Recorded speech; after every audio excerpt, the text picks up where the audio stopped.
सहना भवतु सहनौ भुनक्तु सह वीर्यं करवावहै तेजस्विनावधीतमस्तु मा विद्विषावहै।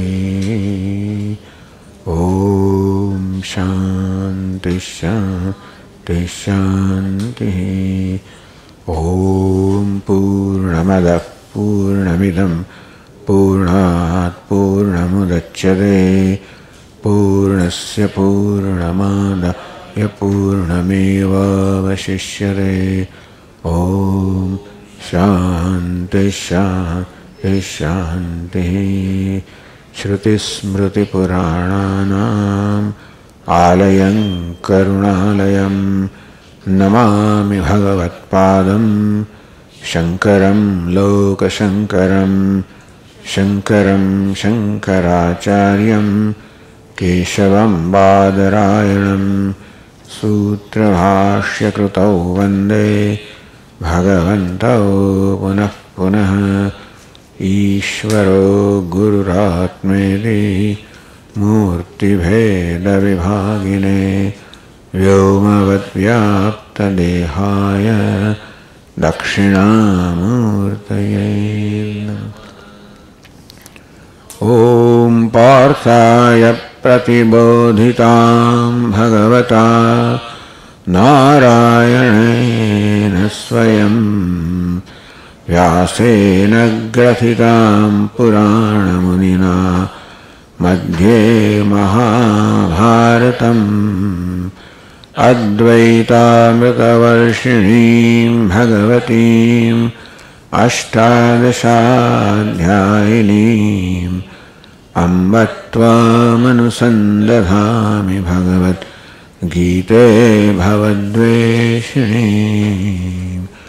यं ब्रह्मा वरुणेन्द्ररुद्रमरुतः स्तुन्वन्ति दिव्यैस्तवैः वेदैः साङ्गपदक्रमोपनिषदैः गायन्ति यं सामगाः ध्यानावस्थिततद्गतेन मनसा पश्यन्ति यं योगिनः यस्यान्तन्न विदुःसुरासुरगणाः देवाय तस्मै नमः।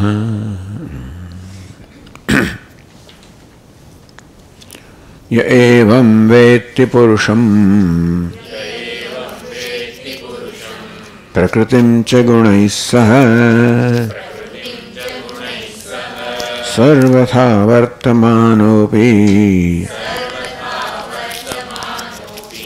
न स भूयोऽभिजायते।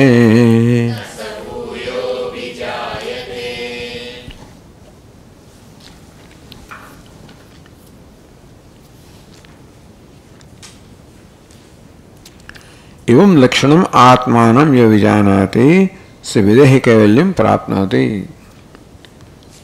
આગળના શ્લોકમાં વર્ણન કરવામાં આવ્યા પ્રકારે ઉપદ્રષ્ટા, હનુમંતા, ભર્તા, ભોક્તા, મહેશ્વર, પરમાત્મા આ પ્રકારે આત્માને જાણે છે. કેવી રીતે જાણે છે? આગળના શ્લોકમાં કહેવામાં આવ્યું કે પરઃ પુરુષ આ પુરુષ કે પરમાત્મા આ બધી પર છે, અન્ય છે, વિલક્ષણ છે, अस्पृष्ट है, नित्य शुद्ध है, नित्य मुक्त है. ये प्रकार एवं यो विजानाति आ प्रकार पोताने जे आ प्रकार जाने से सो विदेही कैवल्यम प्राप्त नहोती एनु फरी जन्म थतो नथी. विदेही कैवल्यम एटले यह मुमुक्षु अधिकारी पूर्वना अनेक जन्मना पुण्यना परिणामे जे अधिकारित्व से साधन चतुष्टय संपत्ति संपन्न थयो छे एवो ब्रह्मविद गुरु सन्निधौ ब्रह्मज्ञानी गुरुना चरणे बेसीने जाणे शास्त्र श्रवण मनन वगैरह कर्यु छे. एवो एवं उक्त प्रकारेण उपद्रष्टा हनुमंता ए प्रकार અને પરઃ પુરુષ. પુરુષ છે એ પર છે, પ્રકૃતિથી ભિન્ન છે, વિલક્ષણ છે. એટલે આ શ્લોકમાં ભગવાન કહે છે કે પુરુષ અને પ્રકૃતિ બંનેને જાણે છે. તો ટીકાકાર ભલે પહેલા પ્રકૃતિની વાત કરે, પ્રકૃતિને જાણે છે કે મિથ્યાભૂતામ વેત્તિ, જગત રૂપી પ્રકૃતિ, આ ઉપાધિ રૂપી પ્રકૃતિ એ અવિદ્યાની ઉપોષવાને કારણે જે અધિષ્ઠાનમાં પ્રકૃતિનું કોઈ અસ્તિત્વ નથી એ પ્રકારે જાણે છે. અર્થાત ભાષે છે ત્યારે પણ વાસ્તવમાં આભાસ જ છે, સત્ય નથી. એટલે કે આ પ્રકારની પ્રકૃતિ કોઈ બંધન ના જન્માવી શકે. આ દેહ ઇન્દ્રિય મન બુદ્ધિની ઉપાધિ ભાષે છે ત્યારે પણ એ સત્ય નથી, આત્મા નથી, સત્ય નથી, અને વાસ્તવમાં આત્માના સ્તર પર છે જ નહીં. એટલે આ પ્રકારે પ્રકૃતિને જાણે છે કે એ કોઈ રીતે બંધન કરનારી નથી. જ્યારે ભાષે છે ત્યારે પણ બંધન કરનારી નથી, કારણ કે આત્મા નિત્ય મુક્ત છે. અન્ય પુરુષને જાણે છે. ચિદેક રસમ આત્માનમ પરમ બ્રહ્મ વેત્તિ. પ્રકૃતિ અચેતન છે, મિથ્યા છે, આત્મા ચિદેક રસમ માત્ર ચિત્ત સ્વરૂપ છે, સત્ય છું, બ્રહ્મ છું. એ પ્રકારે પુરુષને આત્માને પોતાને જાણે છે. અયમેવ અહમસ્મી, આ હું છું, ચિદેક રસ પરમ બ્રહ્મ હું છું. બધું કરતા ભોગતા સંસારી આ પણ સ્પષ્ટ છે. ક્યાંક કરતા હું નથી, ભોગતા નથી. આ કર્તૃત્વ ભોક્તૃત્વ પ્રકારના ભ્રમ આ પ્રકૃતિ અહમભાવમાંથી આવેલા. પણ હું સંસારી નથી, હું બધા નથી, જન્મ મૃત્યુ જરા વ્યાધિને અધીન નથી. इति अतन निरसन पूर्वकम प्रत्ययहीनम परम ब्रह्म यो विजानाति. अर्थात आत्माમાં જે અનાત્માનો અંશ અધ્યાસને કારણે જોડાઈ ગયો છે એને નિરસન પૂર્વક, જ્યારે અત્યારે મારી જાત વિસ્તાર હું પુરુષ છું, સ્ત્રી છું, કરતા ભોગતા, એમાં અતન અનાત્મા છે, કર્તૃત્વ ભોક્તૃત્વ, એને નિરસન પૂર્વકમ. વાસ્તવમાં અહમ અને કર્તા બે એક અધિકારમાં નથી. કર્તા ક્યાંક છે, પણ ક્યાં છે તો ઉપાધિમાં છે, બુદ્ધિમાં છે, અહમમાં નથી. અથવા અનાત્માનું નિરસન કરવું એટલે આત્માને એને મુક્ત જો. इति प्रत्यगभिन्नं परम ब्रह्म प्रत्यक दृष्टिया विजानाति सह ब्रह्मविद्यति ही. औ ब्रह्मविद संन्यासी सर्वथा वर्तमानोपि न स भूयो विचार अगत्यનો એ છે. આ પ્રકારે આત્માને બ્રહ્મ રૂપે જાણે છે, અદ્વિતીયતયા જાણે છે. એમ કહેવામાં આવ્યું કે પ્રકૃતિને મિથ્યા જાણે છે, એટલે કે આભાસ છે, સત્ય નથી, નક્કર નથી, ને માટે આત્માથી અલગ નથી. અને માટે આત્મા એક અને પ્રકૃતિ બીજો એવા બે તત્વો નથી. એના માટે હું એક અદ્વિતીય છું, તે અકર્તા અભોક્તા છું. સર્વથા વર્તમાનોપી સર્વ પ્રકારેણ વર્તમાનોપી. કોઈ પ્રકારનું પણ વર્તન હોય, ટીકાકાર કહે છે કે ખરેખર તો વર્તમાન આનો કોઈ વ્યવહાર હોતો જ નથી. यद्यपि सर्वादर्शनो विदुषा शुद्धात्मन શુદ્ધતાની પરાકાષ્ઠા છે, જ્યાં દ્વૈતનું ભેદભાવનું જ દર્શન નથી. આ ભેદભાવનું દર્શન બધી અશુદ્ધિનું મૂળ છે. ત્યાંથી પછી ભય કે રાગ દ્વેષ જન્મે, એમાંથી બીજી વસ્તુઓ જન્મે. આ પ્રકારે शुद्धात्मनः स्वव्यतिरेकेण अन्यस्य ग्राह्य अभावात्। એની દ્રષ્ટિએ તો કોઈ વિષય નામની વસ્તુ જ નથી. યસ સર્વ વિષયાતીતમ, સર્વ વિષયથી અતીત છું, વિષય પણ નથી, વિષય નામની વસ્તુ જ નથી. અને તો વ્યવહાર કોની સાથે કરવાનો? વ્યવહાર કરવા માટે કશુંક જોઈએ ને, પોતાના કરતા ભિન્ન એ તો છે જ નહીં. યસ્ત્વાત્મહૃદયેવ સ્યાત આત્મતૃપ્તસ્ય માન્યઃ આત્મન્યેવ સંતુષ્ટઃ આત્મક્રીડા આત્મરતે. એ ક્રીડા કરે તો આત્મા સાથે, રતિ પણ આત્મામાં હોય. આત્માની ભિન્ન જેની દ્રષ્ટિમાં કંઈ છે જ નહીં, એના માટે કોઈ વ્યવહાર જ નથી ખરેખર. પ્રવૃત્તિ રેવ ન સંભવતી, એ ભેદદર્શી છે અને મારા રાગ દ્વેષ ધરાવનાર છે. અને તેથી કર્મનો આવેગ જેનામાં જન્મે છે, કર્મ દબાણ જેનામાં જન્મે છે, એ કર્મ કરે, વ્યવહાર કરે. એ શક્ય છે કે એ ધર્મ અને અધર્મ બંનેના વ્યવહારમાં આવે, મારે સર્વથા ધર્મ અધર્મ પણ આવે. આ વસ્તુ વાસ્તવમાં સર્વથા વર્તમાન ગમે તે પ્રકારે વર્તન કરતો હોય, આવું વાસ્તવમાં આવું વર્ણન જ્ઞાને લાગુ પડે છે. પહેલાં તો વર્તન જ નથી કરતો, પછી કહે છે વર્તન કર્મ ગમે તે પ્રકારે કરે જ નહીં. છતાં માત્ર જ્ઞાનની પ્રશંસા કરવા માટે આવું કહેવામાં આવ્યું.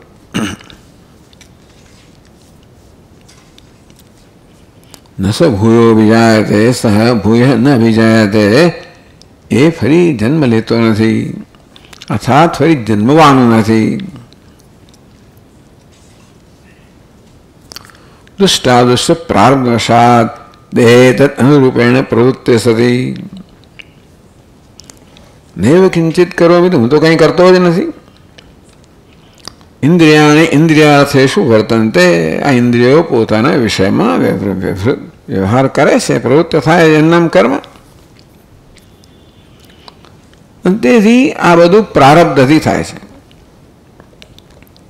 યાર હું ન કરતો ત્યારે કોણ કરે છે આ બધું? એમાં તો ઈશ્વર કરે છે, પ્રારબ્ધ કરે છે. અને તે સંભવિત છે કે પ્રારબ્ધ પ્રમાણે કર્મ થતું ઉપાધિના સ્તરે જે કર્મને કદાચ અયોગ્ય માનો કહેવામાં આવે,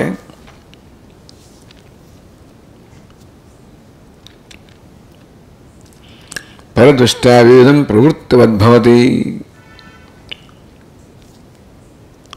છતાં આમાં પોતાની દ્રષ્ટિએ કર્મ નથી અને કોઈ અયોગ્ય કર્મ પણ નથી. અયોગ્ય હોય તો પ્રારબ્ધને કારણે છે. તેથી પતિતે અસ્મિન દેહે, પ્રારબ્ધનો ક્ષય થતા, દેહનું પતન થતા, ન સ ભૂયો વિજાયતે, એ ફરી જન્મતો નથી. પુનરુત્પત્તિ કારણ અભાવાત, ફરી જન્મવાનું કારણ નથી. કયું કારણ હોય? કર્મ કારણ હોય. કંઈક કર્મ હોય જે પોતાની અભિવ્યક્તિ ઈચ્છતું હોય. કર્મ છે એટલે ઈચ્છે, ઈચ્છા પોતાની કામના, પોતાની અભિવ્યક્તિ ઈચ્છે, એ માટે જ નવો દેહ ઉત્પન્ન કરે. એ કામના રહી નથી.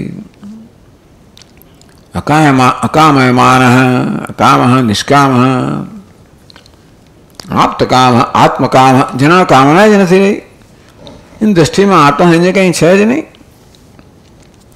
તો જે કંઈ કામના લઈને જાય એ પ્રકારે સતત જાય કર્મ કામભિ તત્ર તત્ર, પરંતુ કામના નથી, ન પુનઃ ફરી ઉત્પન્ન થતી નથી, ફરી જન્મ થતો નથી. એટલે ઉત્પત્તિનું જન્મનું કારણ જે કામના છે એના હોવાને કારણે જ્ઞાની પુરુષને, કારણ કે એને સંતોષ આત્મની સંતુષ્ટ હે, જીવનો પૂર્ણ સંતોષ છે. ક્યાંય અસંતોષ નથી. એ અસંતોષ નથી એટલા માટે નહીં કે એને બધી વસ્તુની ઈચ્છાઓ પૂરી થઈ કહેવાય. એની દ્રષ્ટિમાં અસંતોષનું કારણ દ્વૈત અને ભેદભાવ નથી. આ ભેદભાવ છે જ બધી વસ્તુઓ જન્માવનારી હોય. એવું ન હોવાને કારણે અસંતોષનું કારણ જ નથી,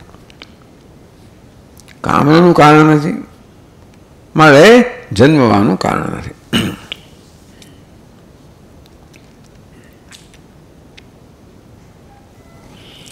હવે નસ ભૂયો વિજાયતે સર્વથા વર્તમાન અપી, ગમે તેમ પ્રકારે વર્તન કરતો તો પણ 715 પાન પર આગળ કહે છે, છેલ્લી નીચેથી 5મી પંક્તિમાં આ વસ્તુ સમજાવે છે. ફરી પાછું પ્રકૃતિ પુરુષો સ્વરૂપમ ક્ષીર નીરવત સમ્યક વિવિચ્ય એવં વેત્તિ પુરુષમ પ્રકૃતિમ ચ ગુણૈ સહ. આમ પ્રકૃતિને પ્રકૃતિ રૂપે જાણે, પુરુષને પુરુષ રૂપે જાણે, એ બેને ભેગા નથી કરી દેતો. જે ભેગા થઈ જાય છે અવિદ્યાને કારણે, જે બે છે તે એક જણાય છે. એટલે કે નીર ક્ષીરવત, નીર અને નીર એ નીર છે, ક્ષીર એ ક્ષીર છે, પ્રકૃતિ પ્રકૃતિ છે, પુરુષ પુરુષ છે, આત્મા આત્મા છે, હું છું. સમ્યક વિવિચ્ય, સમ્યક યોગ્ય રીતે બંનેનું વિવેક પૃથક્કરણ કરેલું છે. અને પ્રકૃતિને પ્રકૃતિ રૂપે, પુરુષને પુરુષ રૂપે. પ્રકૃતિ જે ગુણૈ સહ વિદ્યા પ્રવિલાપ્ય,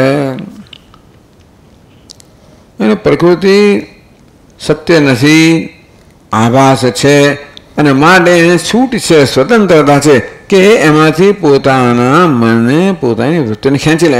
એનું પ્રવિલાપન કરવું, પ્રકૃતિનો લય કરવો, પ્રકૃતિનો નાશ કરવો, એટલે પ્રકૃતિમાંથી પોતાની વૃત્તિને ખેંચી લેવી. અથવા પ્રતીતિ હોય ત્યારે પણ પ્રકૃતિમાં સત્યતા નથી. જ્યારે ઇન્દ્રિયોના સ્તરે વ્યવહાર થતો હોય ત્યારે પ્રતીતિ તો હોય, ઇન્દ્રિયો જ ના હોય નહીં. ત્યારે જેની પ્રતીતિ છે એ સત્ય નથી, અર્થાત કોઈ દ્રષ્ટિમાં દ્વૈત નથી. પ્રતીતિ નથી ત્યારે માત્ર પુરુષ જ છે. અને તેથી પ્રતીતિ હોય ત્યારે પણ અહમ બ્રહ્મ હું છું એ દ્રષ્ટિ તો એની કાયમ જ રહે છે. અર્થાત જગત સાથેનો વ્યવહાર એને કોઈ રીતે પોતાના સ્વરૂપ વિચલિત કરતો, એમાં કોઈ સત્યતા નથી. કઈ વસ્તુને વિચલિત કરે છે? જે દૃશ્ય છે, જગત છે, એ સત્ય છે, મારાથી ભિન્ન છે, હું એનાથી ભિન્ન છું. આ ભેદભાવ મને મારી શાંતિમાંથી, સ્વસ્થતામાંથી વિચલિત કરનાર છે. પણ બ્રહ્મ વિવાહ અવિક્રિય બ્રહ્માત્મના તિષ્ઠતો યતે. આમ પ્રતીતિ હોય કે ન હોય, પ્રવૃત્તિ હોય કે ન હોય, તો પણ બ્રહ્માત્મના તિષ્ઠત, જે બ્રહ્માત્મ રૂપે સ્થિત છે. અર્થાત હવે પ્રકૃતિને સત્યતા આપવાનો કોઈ સંસ્કાર રહ્યા નથી. સર્વથા વર્તનમ, ભગવાન કહે છે સર્વથા વર્તમાનોપી, ગમે તે પ્રકારે વર્તે, એટલે કે યથેષ્ટાચરમ, યથેષ્ટાચરમ સ્વચ્છંદાચરણ. સ્વચ્છંદ એટલે જે પ્રવર્તમાન નીતિ કે નિયમ છે એની ઉપેક્ષા કરવી. અને માટે મને ફાવે તેમ કરવું. આવી પ્રકારનું આચરણ, કારણ કે એ પ્રકારની વૃત્તિ જ સંભવિત નથી. જે નૈતિક કાયદો છે, એ પ્રવર્તમાન છે, એને તે વિરુદ્ધ જવાની કોઈ પ્રેરણા જ નથી. ઈશ્વર જ છે એ જ વાસ્તવમાં નિયત રૂપે વ્યક્ત છે જગતમાં, અને એની સાથે એક હોવાને કારણે ક્યારેય પણ એનાથી અલગ નથી. એનું ક્યારેય તેથી એ નિયતિ કહો, એનું ઉલ્લંઘન થતું જ નથી. કોઈ સંસ્કારો રહ્યા જ નથી ઉલ્લંઘન કરવાના. અને માટે આ નૈતિક કાયદો છે એનું ઉલ્લંઘન કરીને, તો ઉલ્લંઘન થાય એવું કરવા એની પ્રેરણા એને જન્મે, એવું કર્મ થઈ જ ના શકે. યથેષ્ટાચરણ ન સંભવતી. यथेष्ट आचरण कहो, स्वच्छंद प्रवृत्ति कहो, अधर्म कहो, कायदानो भंग कहो, એવું થતું જ નથી. અનાત્મની અહમ અભિમાન અભાવાત, ઉપાધિમાં અહમ ને મમ એવો અભિમાન હોય તો પાછી દુનિયા જુદી છે, તો ભેદભાવ છે, તો આ બધી સંભાવના છે.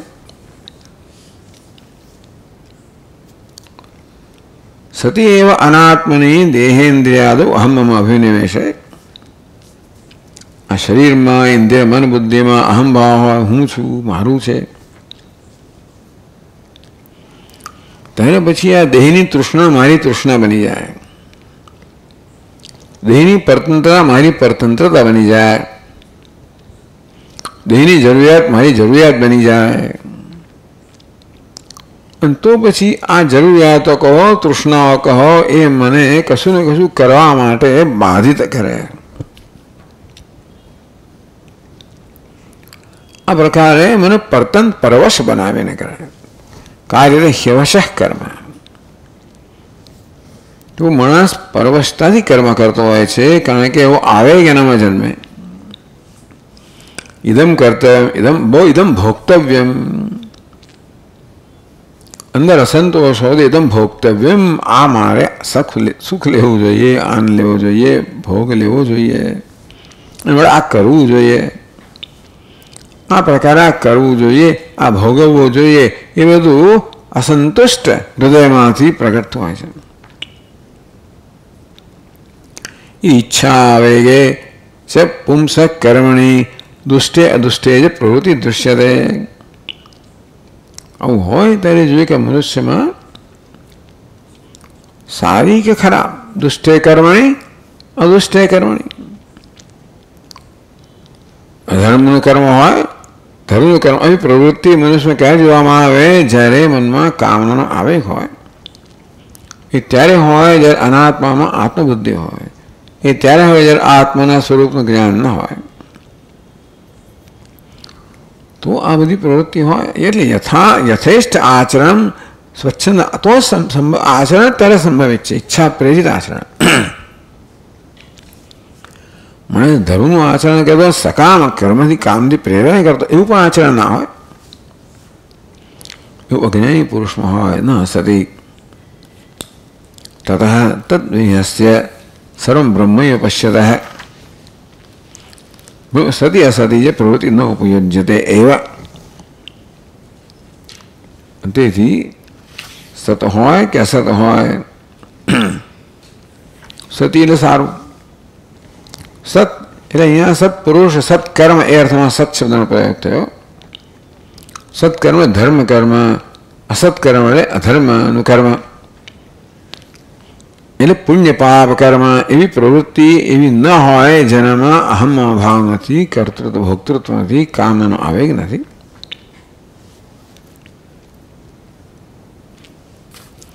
સર્વત્ર બ્રહ્મ દર્શન પ્રપંચ દર્શન, એટલે અહીંયા પ્રવૃત્તિ ન ઉપયુજ્યતે, એક ત્યાં પછી એક પૂર્ણ વિરામ છે, એની જરૂર નથી. ન ઉપયુજ્યતા ન ઉજ્યતે એવા.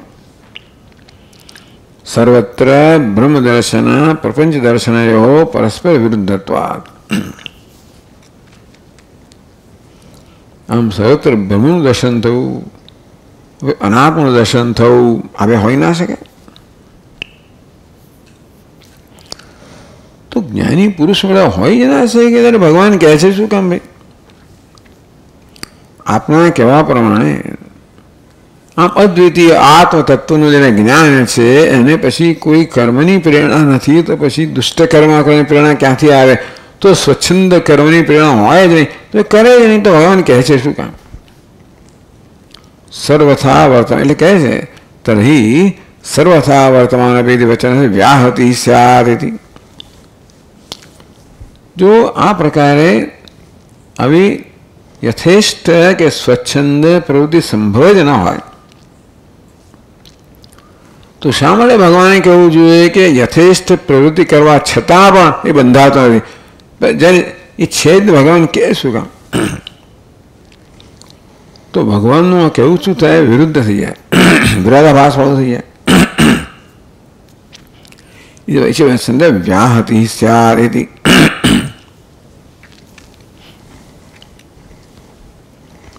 કે નહીં એવો કોઈક સંજોગો હોય જ્યારે આપણને એમ લાગે. અર્થાત જ્ઞાની પુરુષની દૃષ્ટિએ તો આવું કર્મ હોઈ ન શકે, પણ કદાચ અન્યની દૃષ્ટિએ એવું કર્મ હોય એ સંભાવનાથી ભગવાન કહે છે. ઉચ્ચતે બ્રહ્મવિદોપી બ્રહ્માત્મના તિષ્ઠ દેહ પ્રારબ્ધવશાત. બોલે બ્રહ્મ છું એ પ્રકારે જ સ્થિત છે અને કર્મ તો દેહના સ્તરે પ્રારબ્ધ થઈ રહ્યા છે. ક્વચિત આહારાદો નિયમોલ્લંઘન પ્રસજ્યતે. એવું મહાપુરુષોના કે વિશ્વામિત્ર ઋષિએ બહુ મહાન તપશ્ચર્યા કરી કે એટલું લાંબે સુધી એમ જાગૃત એવા ભૂખ્યા હતા કે જે મળ્યું ખાઈ લીધું. એટલે એવું આપણને લાગે આવું કરે. ક્વચિત આહારાદો નિયમોલ્લંઘન પ્રસજ્યતે. રોજબરોજના સામાન્ય કર્મ, આહાર છે, સ્નાન છે, નિદ્રા, આ બધું છે, એમાં કદાચ કારણ કે આ બધાના પણ નિયમો હોય છે. કયો આહાર થઈ શકે, કયો ન થઈ શકે, ક્યારે થાય, ક્યારે ન થાય, ક્યાં થાય, ક્યાં ન થાય, કોની ઘેર ભિક્ષા લેવાય, કોનાથી ન લેવાય. હવે નિયમનું ઉલ્લંઘન થાય. એવી જગ્યાએ ભિક્ષા લીધી કદાચ જે સ્વીકાર્ય ના હોય એવું બને. એવું કશું મળી ગયું જે ખાઈ લીધું જે કદાચ નિયમ પ્રમાણે ન હોય. અને એ રીતે અન્યની દ્રષ્ટિએ કોઈ નિયમનો ભંગ થતો હોય એવું આપણને લાગે. નિયમ ઉલ્લંઘન પ્રસજ્યતે. નિયમના ઉલ્લંઘનનો પ્રસંગ આવે અને તો પછી લોકો જાણે પાપ લાગ્યું અને પાપ કર્યું.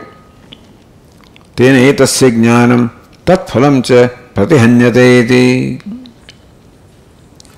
ઇતિ મૂઢાનામ પ્રતિપત્તિ. તેથી મૂળ માણસો એમ મનુષ્ય માને અવિવેકી કે જેને આવું ખાધું ને પાપ લાગ્યું એને બહુ પતન થશે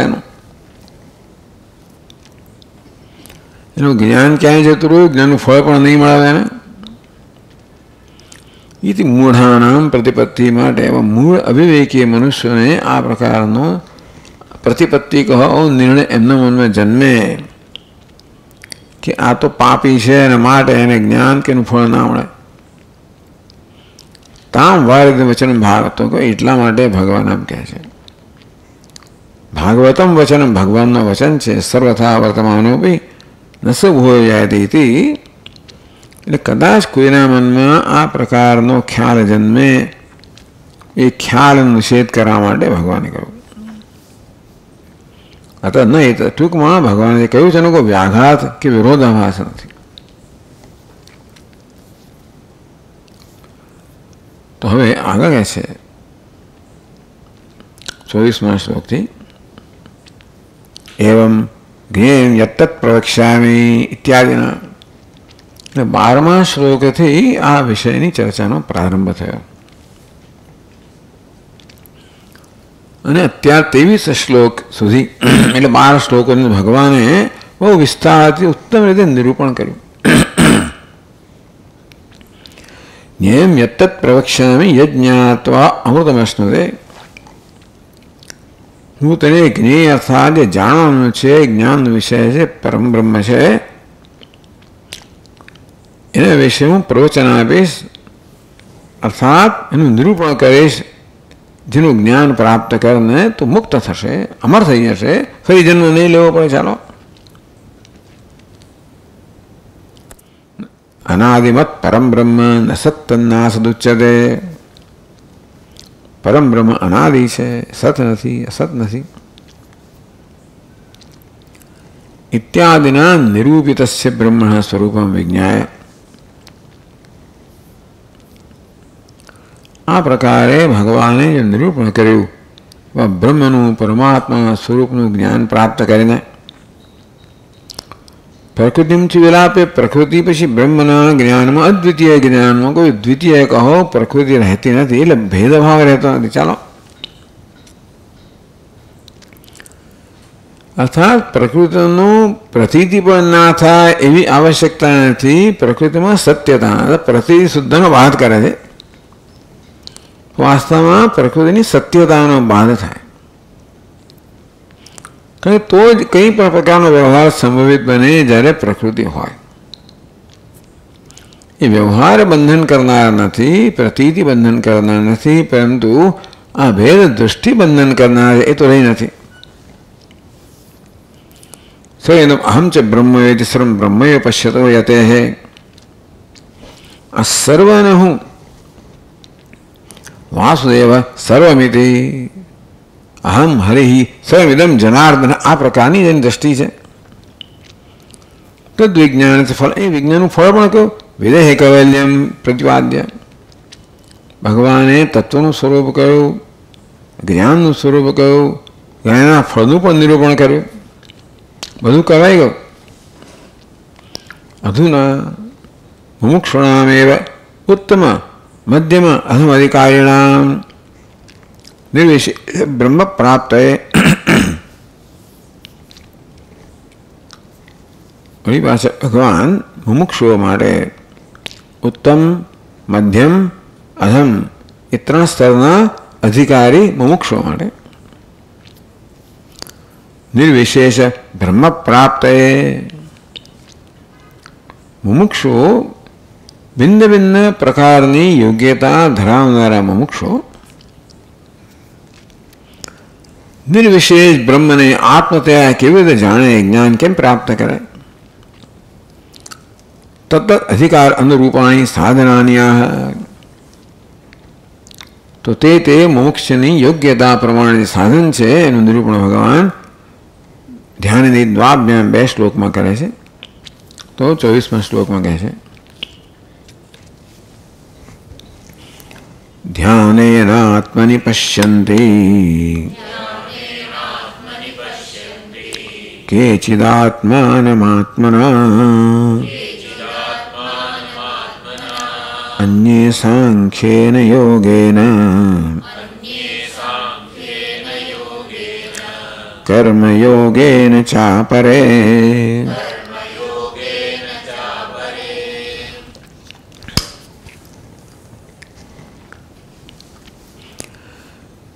કેચિદ ધ્યાનેન આત્મની આત્મના આત્માનમ પશ્યંતિ.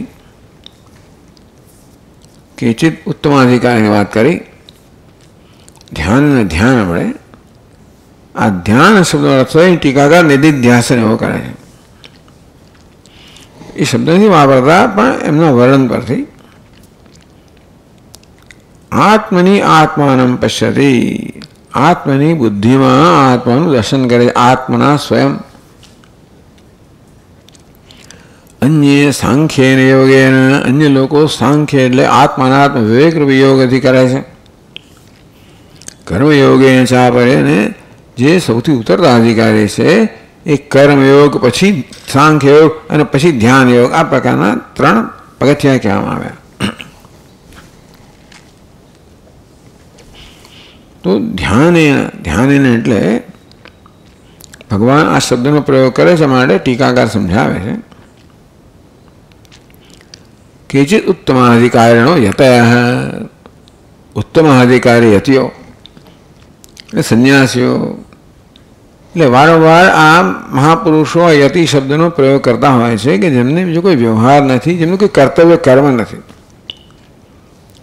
અને માટે પોતે જે કરવા ઈચ્છે છે કરવા માટે સ્વતંત્ર છે. બીજું કોઈ એમના પર દબાણ નથી કે આ કરવું જોઈએ, એવું દબાણ નથી.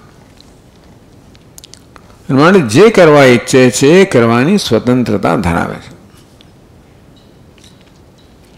તો ધ્યાન માટે અહીંયા કૈવલ્યોપનિષદના વાક્ય કહે છે વિવિક્ત દેશે ચ સુખાસનસ્થ શુચિ સમગ્રી શિર શરીર ઇત્યાદિના. વિવિક્ત દેશ એકાંત પ્રદેશમાં સુખાસનસ્થ, સુખાસનમાં બેઠેલો છે. એને સ્થિર સુખમ આસનમ, આસન સ્થિર અને સ્વસ્થ હોય, સુખ હોય. પછી બધી આંટીઓ પાડવી ના પાડવી એ પોતાના પર આધારિત છે. શુચિ જે સ્વચ્છ છે, પવિત્ર છે, દેહમાં અને મનમાં પણ. સમગ્રીવ શિર શરીર, જેનું ગ્રીવા, મસ્તક, ગ્રીવા, શરીર આ બધું સુરેખા એક રેખામાં છે. ઇત્યાદિના. તો આ પ્રકારે કૈવલ્યોપનિષદમાં જેનું નિરૂપણ આ શ્લોકથી પ્રારંભ કરવામાં આવ્યું. એકાંતે સુખમાસ્યતામ પરતરે ચેતસમાધીયતામ. ક્યાં આવે છે? સારપંચમ. એકાંતે સુખમાસ્યતામ. સુખમાસ્યતામ એટલે સુખાસનમાં બેસો, સ્વસ્થતાથી બેસો. આ બેસવામાં કોઈ શ્રમ ના હોવો જોઈએ, જેથી એ આપણું ધ્યાન ન દોરે. પરતરે ચેતસ સમાધિયતામ. પરતરે જે પર છે ને પરથી પણ પર છે એવું ચડિયાતું. ચેત સમ્યક આધીયતામ. ચિત્તને એકાગ્ર કરો. એટલે આ વિવિક્ત દેશે કરીને બધી તૈયારી બતાવી. આ શ્લોક દ્વારા જે ધ્યાનનો વિષય બતાવ્યો. ઇત્યુક્ત રીત્યા તીવ્ર મોક્ષેચ્છા વૈરાગ્યાભ્યામ. તીવ્ર મોક્ષની ઈચ્છા છે એક બાજુ, આત્મજ્ઞાનની મુક્તિની ઈચ્છા બીજી બાજુ, જગત પ્રત્યે વૈરાગ્ય, બંને વસ્તુ છે. મોક્ષની ઈચ્છા પણ છે અને જોડે જોડે વિષય પ્રત્યે અર્થાત મનને બહિર્મુખ બનાવે એવા રાગનો અભાવ છે. સર્વેભ્ય વિષયેભ્ય ઇન્દ્રિયાણી ઉપસંવૃત્ય. બધા વિષયમાંથી પોતાની ઇન્દ્રિયોને સંકેલી લઈને મનસ પ્રત્યેગાત્મની એકાગ્રતા આપાદ્ય. મનને પ્રત્યેગાત્મામાં એકાગ્ર કરીને, ટૂંકમાં બધી તૈયારી થઈ ગઈ છે, શ્રવણ મનોભવ થઈ જ ગયું છે. ધ્યાન વડે એટલે શું? શ્રવણાદિ સંસ્કારજન્ય જ્ઞાન સાધ્યન. અજ્ઞાન થયા પછીનું ધ્યાન છે. શ્રવણાદિ સંસ્કારજન્ય, આ શ્રવણ મનના સંસ્કારથી જે જ્ઞાન જન્મ્યું છે, જન્ય જ્ઞાન સાધ્યેન ધ્યાનેન. એ જ્ઞાનને કારણે જે ધ્યાન થઈ શકે છે. તો ધ્યાન ક્યારે કરી છે કે ધ્યાનનો વિષય છે એનું જ્ઞાન હોય ત્યારે. એટલે શ્રવણ મનન જે જ્ઞાનના સાધન છે પહેલાં આવે, નિધિધ્યાસન જે ધ્યાન છે પછી આવે. પછી એટલે એવું નહીં કે ત્યાં સુધી, પણ ટૂંકમાં એ પ્રકારનો ક્રમ કયો ધ્યાનનો અર્થ કરે છે. વિજાતીય પ્રત્યય અનંતરિત સજાતીય પ્રત્યય પ્રવાહીકરણ લક્ષણે. આ પ્રકારની વ્યાખ્યા છે ધ્યાનની કે સજાતીય પ્રત્યય પ્રવાહ. જે વિષયમાં એક જ પ્રકારની પ્રવૃત્તિનો પ્રવાહ એટલે વિજાતીય પ્રવૃત્તિનો અભાવ છે નથી. એટલે તેવી જાતની ધ્યાનની ટૂંકમાં એ પ્રકારની એકાગ્રતા હોય કે વિજાતીય પ્રત્યે જન્મતો જ નથી અને સજાતીય પ્રત્યેનો પ્રવાહ જળવાઈ રહે છે. લક્ષણેન ધ્યાનેન આત્મની આત્માનં પશ્યંતિ. આત્મની બુદ્ધૌ એવ. બુદ્ધિમાં જ આત્માનું દર્શન કરે છે. દર્શન એટલે બુદ્ધિમાં પ્રગટ થાય. દર્શન કરવા એટલે એમાં દ્રષ્ટા બનીને દર્શન નથી કરવા. આત્મા સ્વયં પ્રગટ થાય છે અને માટે હું એ બની રહું છું. ટૂંકમાં આ દર્શનમાં દ્રષ્ટા નામની વસ્તુ પણ નથી, આત્મા બની જ રહું છું. આત્મની બુદ્ધો એવા સર્વદૃશ્ય પ્રકાશકતયા સ્થિતમ. બુદ્ધિમાં પરમાત્મા બધા દૃશ્ય કહો, બધાનો પ્રકાશકતયા સ્થિત. નિર્વિશેષમ નિરાકારમ આકાશવત પરિપૂર્ણમ ચિદેકરસમાત્માનમ પરમાત્માનમ. આ પ્રકારે આત્માને ઓળખે છે હું પરમાત્મા છું. નિર્વિશેષ નિરાકાર આકાશવત સર્વવ્યાપી સર્વ પરિપૂર્ણ શુદ્ધ ચિત્ત સ્વરૂપ એવા પરમાત્માને આત્મના પશ્યંતિ. સ્વરૂપત્વેન પશ્યંતિ. આ પરમાત્માને સ્વરૂપતયા હું છું એ પ્રકારે, હું જ આ પરમાત્મા છું એ પ્રકારે દર્શન કરે છે. તો જ્ઞાન તો છે, પછી શું થયું? આ ધ્યાનની શું જરૂર પડી? કારણ કે શ્રવણાદિ સંસ્કાર જન્ય જ્ઞાન સાધ્ય ધ્યાન, તો આ ધ્યાન તો જ્ઞાન સાધ્ય છે. જ્ઞાન પછી આ ધ્યાન કહ્યું. તો આ ધ્યાનથી શું કરવાનું? શું તો કે શું ફળ મળે છે? શું પ્રયોજન છે? ભેદ વાસના નિવૃત્ત. ટૂંકમાં જ્ઞાન થયા પછી દેહાતો બુદ્ધિની વાસનાઓ જે રહી ગઈ હોય એ વાસનાની નિવૃત્તિ માટે શ્રવણાદિના જ્ઞાતમ બ્રહ્મ અહમેવ બ્રહ્મ ઇતિ આત્માનમ સર્વદા બ્રહ્મ ભાવયંતી. તો જ્ઞાન તો શ્રવણથી જન્મ્યું, સત એની ભાવના કરે છે. બ્રહ્મ હું છું, હું જ બ્રહ્મ છું. આ પ્રકારે ધ્યાનથી પોતાના જ દર્શન કરે છે બ્રહ્મ રૂપે. એમાં નિષ્ઠા પ્રાપ્ત કરે છે. એક અર્થ યદ્વાથ, બીજો અર્થ કર્યો સૌમ્ય ઇમા સર્વા પ્રજા સદાયતના સત્પ્રતિષ્ઠા ઇતિ માયા કાર્યસ્ય સર્વસ્ય સદાસ્પદત્વ શ્રવણાત. છંદોગ્યના 6 અધ્યાયમાં કહ્યું ઇમા સર્વા પ્રજા સદાયતના.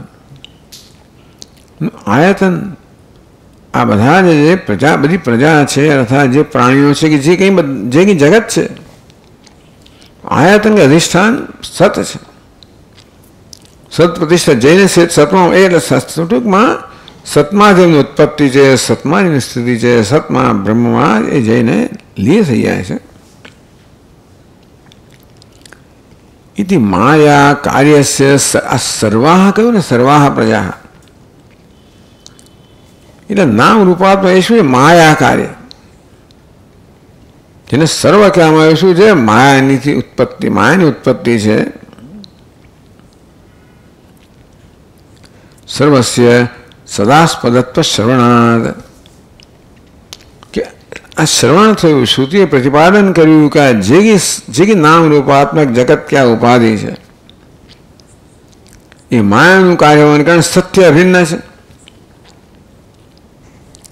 એને જ માયા કહેવાય, એની સ્વતંત્ર સત્તા નથી. જે એ ક્યારે તેથી જે સત્તા સ્ફૂર્તિ સતમાંથી આત્મામાંથી પરમાત્માને પ્રાપ્ત કરે છે. ભ્રાંત્યા કલ્પિતમ સર્વ અવ્યક્તાદિ સુરાંતમ આત્મની. તેથી આ પ્રકારે કહે પ્રાતિલોમ્યેન પ્રવેરાપ્ય. આ પ્રકારની પ્રક્રિયા છંદોમાં બતાવવામાં આવી. યજ્ઞે લોહિતમ રૂપમ તેજ તદ્રૂપમ. ટૂંકમાં અગ્નિમાં જે લાલ રંગ છે, સફેદ રંગ છે, કાળો રંગ છે, એ અગ્નિ, જળ, પૃથ્વી એ તત્વો છે. તેથી વાચારંભણમ વિકારણાભ્યમ એટલે જેને અગ્નિ કહે છે વિકાર એ વાચારંભણ થઈ ગયો. ત્રી રૂપાણી 3 આ રંગ જ સત્ય છે, 3 તત્વ સત્ય છે. એ 3 તત્વોનો બી પ્રવિલાપ કર્યો. જે પૃથ્વી છે જળથી અભિન્ન છે, જળ છે તેજથી અભિન્ન છે, એ સત્ય અભિન્ન છે. આ પ્રકારે દર્શન કરો. એટલે એ પ્રક્રિયા છંદોગ્યમાં અપનાવવામાં આવી. પ્રાતિલોમ્યેન પ્રજા પ્રવિલાપ્ય. એટલા જ માટે ત્યાં છંદોગ્ય ઉપનિષદમાં એક સર્જનનો ક્રમ બતાવ્યો. તો દૈક્ષતા તો તેજ, પહેલા તેજસ બની ગયો. પરમાત્મા જે છે એ તેજ તત્વ બની ગયો, અગ્નિ તત્વ બની ગયો. એ અગ્નિ તત્વ બનેલો પરમાત્મા જ તત્વ બની ગયો. એવો પરમાત્મા પૃથ્વી તત્વ બની ગયો. આ પ્રકારે ઉત્પત્તિનો ક્રમ બતાવવામાં આવ્યો. એનું મુખ્ય પ્રયોજન છે કે જેથી વિપરીત રીતે આપણે વિપરીત ક્રમથી આપણે એના મૂળભૂત તત્વને પામી શકીએ. એટલે આ ક્રમ વૈજ્ઞાનિક હોય તો સારી વાત છે, બધી જગ્યાએ હોય કે ના પણ હોય, પણ ક્રમ બતાવવામાં આવ્યો ને વૈજ્ઞાનિક એ રીતે કે આપણે મનમાં એ જોઈ શકીએ ખરા. આપણે આ પ્રકારે મનમાં ઉત્પત્તિ જોઈ શકીએ કે કેવી રીતે તેજસ તત્વમાંથી, જળ તત્વમાંથી પૃથ્વી તત્વ સર્જાય છે. એમણે કહ્યું એ પ્રમાણે એટલે આપણે જોયું આ કૌશિકી ઉપનિષદમાં કે આ પ્રક્રમ ગમે તે હોય, કારણ કે આ સૃષ્ટિ દૃષ્ટિ એક વસ્તુ છે અને દૃષ્ટિ સૃષ્ટિમાં ક્રમ એવું ન પણ હોય. જે ક્રમ કહ્યો એ પ્રમાણે એના વિપરીત ક્રમથી તમે વળી પાછા મૂળ તત્વને કારણે પ્રાપ્ત કરો. એટલે આ રીતે સર્જનની પ્રક્રિયાનું વર્ણન કરવાનું એક અગત્યનું પ્રયોજન એ છે કે જગત મિથ્યા છે. એ પ્રયોજન એ છે કે જે છે બ્રહ્મ જે છે. જગત ત્રીજું એ કે વિપરીત કર્મથી વળી પાછા એના મૂળ ઉપાદાન કારણે પામી શકીએ. તેના પ્રત્યસ્તમિત અશેષ વિશેષમ સદઘનમ ચિદઘનમ આનંદઘનમ આત્માનમ પરમાત્માનમ પરમ બ્રહ્મ્ય. એ પ્રકારે આવા વિપરીત કર્મથી જેમ જેમ આપણે સ્થૂળમાંથી સૂક્ષ્મ તરફ જતા જઈએ, કારણ તેમની વિશેષતા ઓછી થતી જાય અને છેવટે ક્યાં એને અટકે? નિર્વિશેષમાં એને અટકે. આ સત નિર્વિશેષ છે. તદૈક્ષત બહુશ્યામ પ્રજાએ તત્તેજ અસૃજત એમ કરીને વિશેષતા પ્રાપ્ત કરે. અસત જે નિર્વિશેષ છે એને જાણે કે પોતાનામાં વિશેષતાની કલ્પના કરી અને એ તેજ સ્વરૂપના પ્રગટ થયો અને પછી જળ રૂપમાં, પછી પૃથ્વી રૂપમાં, પછી આ નામ રૂપમાં.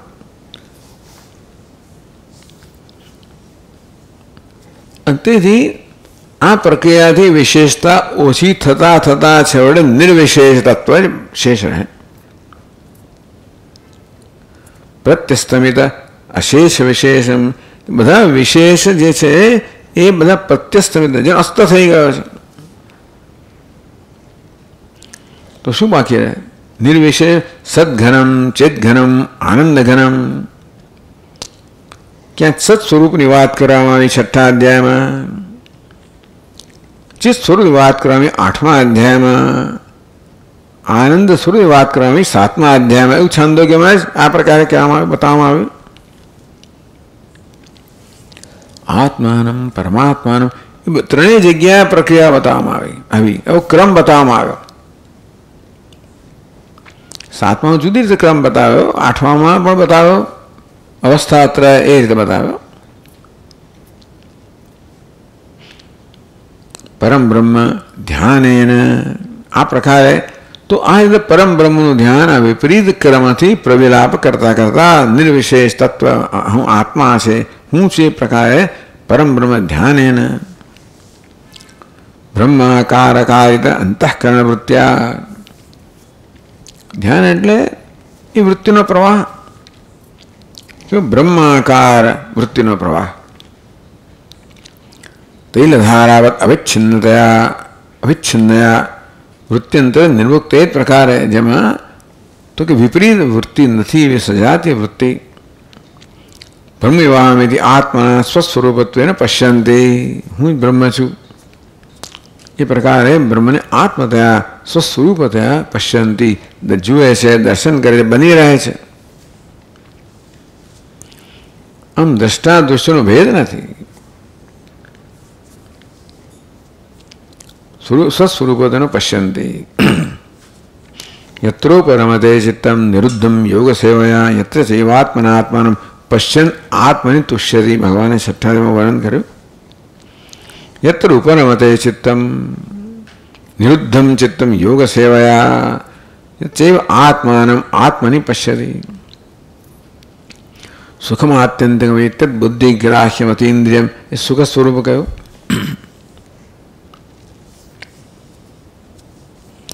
સ્વમેવ બ્રહ્મ સર્વદા ભાવંતી ઇત્યર્થ. સ્વમ એટલે હું જ બ્રહ્મ છું પ્રકારે સદભાવના કરે, ધ્યાન કરે છે.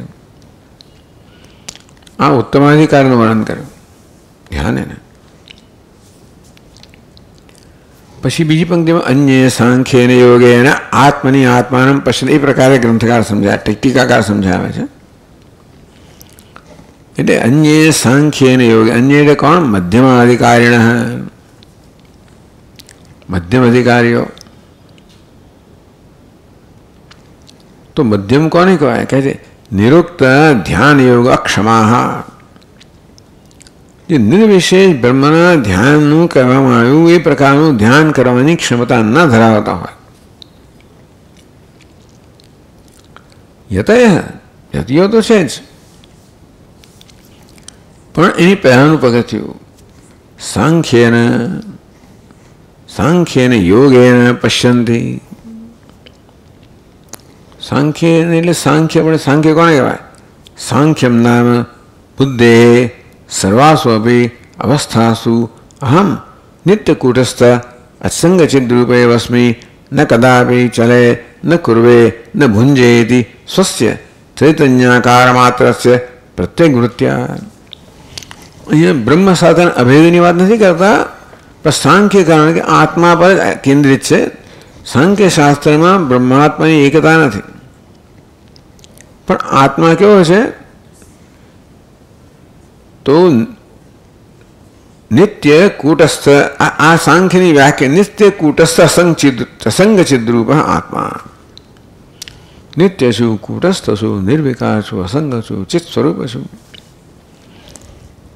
એટલે આગળ બ્રહ્મને આત્માના ઐક્યના ધ્યાનની વાત કરી, અહીંયા આગળ આત્માના અસંગચિદ્રૂપ આત્માના ધ્યાનની વાત કરે છે.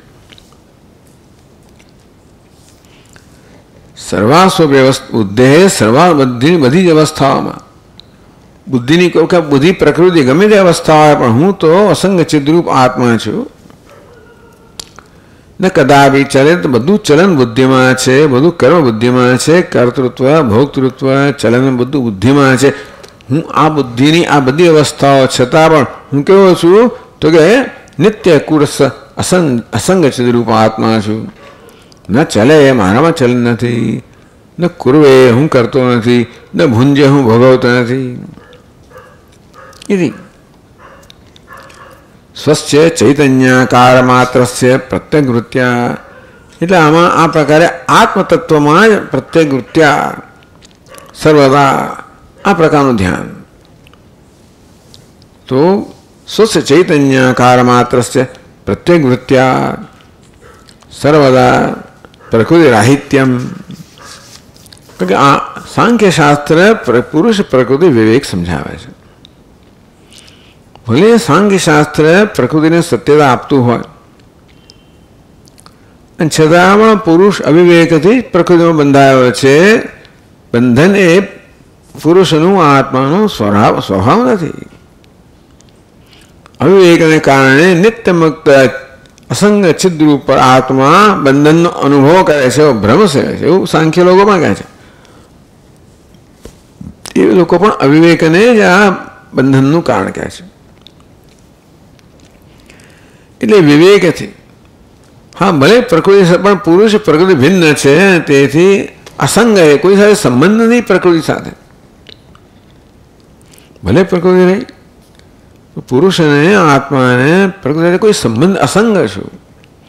બધું ચલન પ્રકૃતિમાં છે, કર્મ પ્રકૃતિમાં છે, ભોગતા ભોક્તૃત્વ પ્રકૃતિમાં છે.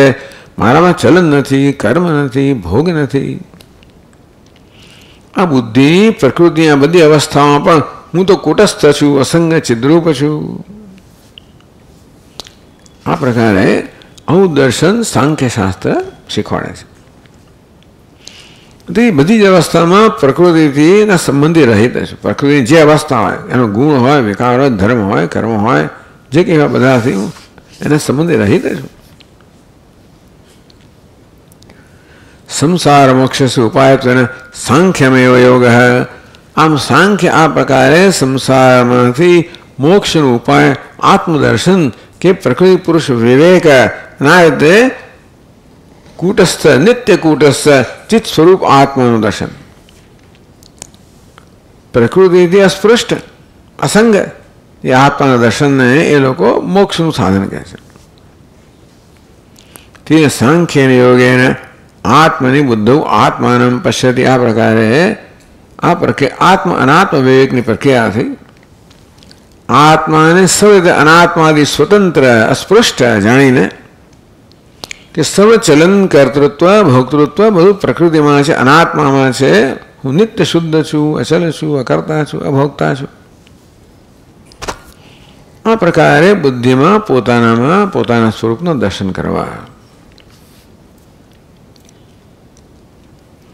સ્વમ આ સ્વનમાં જોયા સ્વમ અકર્તારમ અભોક્તારમ નિષ્ક્રિયમેવ સર્વદા ભાવયંતી ઇત્યર્થઃ. આ રીતે આ સાંખ્ય યોગ કહેવામાં આવ્યો. તો આ યોગ કેમ કહેવામાં આવ્યો? તો સંસાર મોક્ષ ઉપાયત્વેન સાંખ્યમાં યોગ. આ પ્રકારનું આત્મ અનાત્મ વિવેક છે ને એ સંસાર મુક્ત થવાનો ઉપાય છે. તો યોગ એટલે ઉપાય, અને માટે આ સાંખ્યને આત્મ અનાત્મ વિવેકને યોગ કહેવામાં આવ્યો. એ પ્રકારે આત્મની બુદ્ધૌ આત્માનં પશ્યંતી અકર્તા સ્વમ અકર્તારમ અભોક્તારમ નિષ્ક્રિયમેવ સર્વદા ભાવયંતી. તો એ લોકો જીવ બ્રહ્મ આત્મ બ્રહ્મના ઐક્યની ભાવના નથી કરતા, જે આગળ કહેવામાં આવે ઉત્તમ અધિકારીઓ કરે. આ શું કરે છે? હું અકારતા છું, અભોક્તા છું, નિષ્ક્રિય છું, કૂટસ્થ છું. એ પ્રકારે સતત આત્માની ભાવના કરે, દર્શન કરે. પછી જીવ બ્રહ્મના પછી આત્મ બ્રહ્મના ઐક્યના દર્શન દ્વારા પહેલાને પામે. એની પહેલા આ થયો એટલે એને મધ્યમ અધિકારી કહેવામાં આવ્યા. આ પછી ઉત્તમ અધિકારી તો પ્રાપ્ત કરે. પણ આની પણ જેનામાં યોગ્યતા ન હોય, આ બહુ અઘરી વસ્તુ છે. અપરે છે કર્મયોગેન ચાપરે, કર્મયોગેન ચ અપરે, અપરે એટલે બીજા અપરે છે ધ્યાન સાંખ્ય યોગયો સદ વિવેક વૈરાગ્ય સંન્યાસિક સાધનયો અધિકારીણ. તો આગળ જે ધ્યાન યોગનું વર્ણન કરવામાં આવ્યું, પછી સાંખ્ય યોગનું વર્ણન કરવામાં આવ્યું, જેમાં શું જોઈએ? સદ અસદ વિવેક જોઈએ. એટલે સતને સતને જુદા કરીને જોવા એ પ્રકારનો વિવેક, વૈરાગ્ય, પછી સંન્યાસ, આવું હોય તો જ આ ધ્યાન અને સાંખ્ય યોગ શક્ય છે. આ બંને માટે આ જોઈએ. સદસદ વિવેક પણ જોઈએ, પ્રકૃતિ પુરુષ વિવેક જોઈએ, એની વૈરાગ્ય જોઈએ, સંન્યાસ જોઈએ. આવું એકમાત્ર આવું સાધન જરૂરિયાત અપેક્ષા રાખનારા આવા અધિકારીઓ જે ન હોય, અને અધિકારીને આ પ્રકારની અધિકારીત્વ ન ધરાવતા હોય. ગૃહિણ એટલે સંન્યાસી નથી, પેલા બ્રહ્મવિદ યતિ, દરે બંને પક્ષ બંને વખતે પર્યાયમાં યતિ શબ્દનો પ્રયોગ કર્યો ટીકાકારે. અહીં કે જે પ્રકારનું યતિ એ પ્રકારનો સંન્યાસ ન ધરાવતા હોય, એવો વૈરાગ્ય ન ધરાવતા હોય, અને તેથી વિવેકની સ્પષ્ટતા ન હોય, એ પ્રકારની એટલી કક્ષાનો વૈરાગ્ય ન હોય. અને માટે જે લોકો સંન્યાસી ન હોય, જે ગૃહસ્થ હોય, ગૃહિણો અપી તે એ પણ કર્મયોગેન આત્માનમ આત્મની પશ્યંતી. કર્મયોગથી, કર્મયોગ કોને કહેવાય? મત કર્મકૃત મત પરમહિતિ ઉત્તરિક્ત્યા. ક્યાં આવ્યો આ શ્લોક? 11માં. ક્યાં આવ્યો? છેલ્લો શ્લોક. મત કર્મકૃત મત પરમઃ મત ભક્ત સંગવર્જિત નિર્વૈર સર્વભૂતેષુ યસ્સ. તો આ પ્રકારે મત કર્મ કૃત, જે માત્ર મારા માટે જ કર્મ કરે છે. મત પરમઃ મને ધ્યેય માને છે, મને જ વરેલો છે. મત કર્મ મત ભક્ત, ટૂંકમાં જે મને પ્રેમ કરનારો છે, મને કર્મથી ખુશ કરનારો છે, મને ધ્યેય રાખનારો છે, મારા પર જ આધારિત છે, અને એ મારો જ ભક્ત છે, બીજા કશાનો ભક્ત નથી. ક્યાંય સંગ નથી, ક્યાંય વૈર નથી, દ્વેષ નથી, રાગ નથી. યસ સમામેતિ પાંડવ ઇતિ ઉક્તરીત્યા પરમેશ્વરાર્થમ સકલ કર્મનુષ્ઠાનમ કર્મયોગ. મત એટલે પરમેશ્વર. તો તેથી એ કહેલી એ રીત પ્રમાણે પરમેશ્વરાર્થમ પરમેશ્વર માટે સકલ કર્માનુષ્ઠાનમ સર્વ કર્મ જે માત્ર ભગવાનને અર્પણ કરે છે. આખી નાની વસ્તુ નથી, પણ છતાં પેલા કરતાં ઉતરતી કક્ષાના અધિકારીઓ છે. પણ બધું જ કર્મ સર્વ નિષ્કામ કર્મ ઈશ્વરને અર્પણ કરવું એટલે કોઈ સ્વાર્થ ભાવ ન હો અને તેથી પરાર્થ ભાવ જ હો તો આ પ્રકારે નિષ્કામ કરવા એનું અનુષ્ઠાન કરવું અને તે ઈશ્વર બુદ્ધિ એથી પણ ચડિયાતી વસ્તુ છે અને કર્મયોગ કહેવામાં આવ્યો. તો કર્મયોગ કેમ મોક્ષોપાયત્વાત કર્મયોગ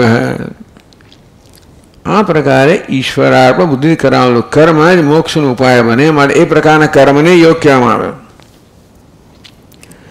ઈશ્વરાર્પણ બુદ્ધિથી થતું કર્મ એ યોગ છે, કારણ કે એ કર્મ અંતઃકરણ શુદ્ધિ દ્વારા જ્ઞાન દ્વારા મોક્ષની પ્રાપ્તિનું સાધન બને છે.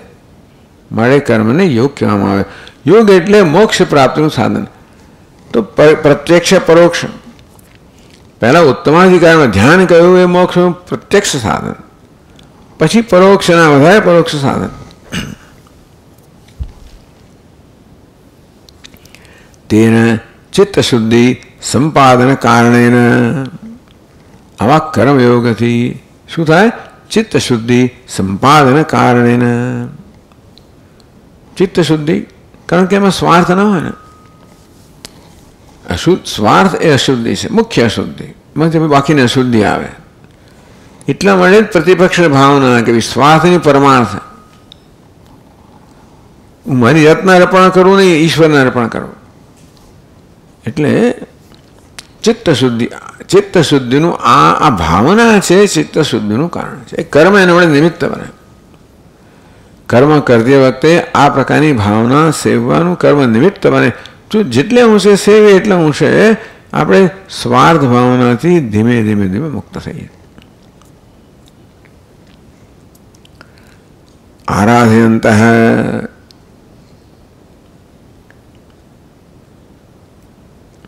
સંત આત્માનમ પરમાત્માનમ વિશ્વરૂપમ આત્મની બુદ્ધો પશ્યંતી. કારણ કે આ વિશ્વરૂપ દર્શન યોગમાં કહેવામાં આવ્યું ને, એટલે આત્મા વિશ્વરૂપને સર્વત્ર ઈશ્વરના દર્શન કરે છે. વાસુદેવ સ્વામી બુદ્ધ્યાશ્રમ વિષ્ણુ ભાવયંતી. કે ઈશ્વરને કર્મ અર્પણ કરવું એટલે શું? જે કર્મ કરવું છે એમાં કોઈક જેને માટે કર્મ એ વિષ્ણુ જ છે. એ પ્રકારે હું વિષ્ણુને કર્મ અર્પણ કરું છું, કોઈ વ્યક્તિને કશી વસ્તુ નહીં. એ પ્રકારે અને તો પછી આ કર્મ છે ને એ ભગવાનની ભાવનાનું સાધન બને. ઈશ્વરને અર્પણ કરવાની ભાવના બરાબર. ઈશ્વર કોણ? કે જે છે ઈશ્વર છે. વાસુદેવ સર્વ છે. અને માટે જે કર્મ કરું છું, જેને માટે કરું છું એ વાસુદેવ જ છે. એ જ વાસુદેવની ભાવના મનમાં જળવાય. એ રીતે વાસુદેવના દર્શન માટેની ભૂમિકા સર્જાય. યદ્વા પરમેશ્વર બુદ્ધ્યા શ્રદ્ધા ભક્તિભ્યામ સમકર્મયોગેન ચિત્તશુદ્ધિં પ્રાપ્ય. અથવા ચાલો ભાઈ આમાં જ કર્મ એ પ્રકારની રીત ન હોય, એ ટૂંકમાં વિશ્વરૂપ અર્પણ થતા એવું ન હોય તો પણ કંઈ જે કંઈ કર્મ હોય પરમેશ્વર બુદ્ધ્યા શ્રદ્ધા ભક્તિભ્યામ સમુત્તિષ્ઠ કર્મયોગેન, જે કર્તવ્ય કર્મ કરતા હો એ પરમેશ્વર અર્પણ બુદ્ધિ તો ખરી, શ્રદ્ધા અને ભક્તિપૂર્વક. કે શ્રદ્ધા એટલા માટે જોઈએ કે આ કર્મ ભગવાન જુએ જ કે નથી જોતો, આ કર્મ ફળ મળે જ કે નથી મળતું. ખબર નથી ને આપણને આ ભગવાન છે ને જુએ છે, નોંધ લે છે, નથી લેતો. એટલે એવી શ્રદ્ધા છે કે ઈશ્વર નોંધ લે છે અને મારી જેવી ભાવના એ પ્રકારનું ફળ મને મળે છે અને મળશે. મને કોઈ ફળ જોઈતું નથી, પણ અત્યારે શુદ્ધનું ફળ. શ્રદ્ધા ભક્તિભ્યામ, કર્મ કરતી વખતે ભક્તિ અને શ્રદ્ધા સહિત સમુષ્ઠિતેન કર્મયોગેન, સમ્યક અનુષ્ઠિત સાહેબ અનુષ્ઠાનનું કર્મયોગથી ચિત્તશુદ્ધિમ પ્રાપ્ય તત્સંપાદિત શ્રવણારણ્ય જ્ઞાનેન, એનાથી શ્રવણ મનન દ્વારા જ્ઞાન, એનાથી સાંખ્યયોગ, એનાથી બ્રહ્માત્મ ઐક્ય યોગ, બુદ્ધો આત્માના પશ્યંતિ ક્રમેણ ઇત્યર્થ. એ ઉત્તમાધિકારીઓ સાક્ષાત મોક્ષ પ્રાપ્ત કરે છે, બીજા અધિકારીઓ ક્રમથી પ્રાપ્ત કરે છે. એ પ્રકારે ત્રણ અધિકારી માટે ભગવાને આ સાધનો બતાવ્યા આ શ્લોકમાં.